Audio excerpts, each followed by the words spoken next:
Dear students, Assalamualaikum wa Rahmatullahi wa Barakatuh.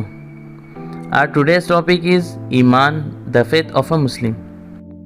Iman is an Arabic word. It means faith.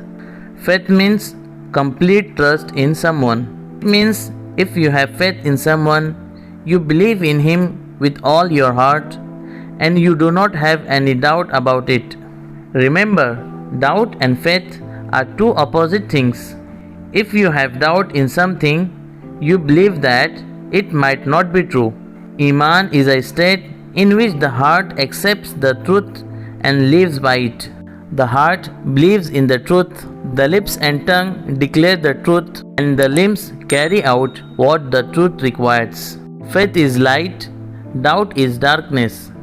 A Muslim has faith in Allah, His angels, His books, His messengers, the day of judgment, divine destiny, in the truth that everything good or bad comes from Allah. So dear students, in this video we have learned about Iman, the faith of a Muslim. So watch the video carefully.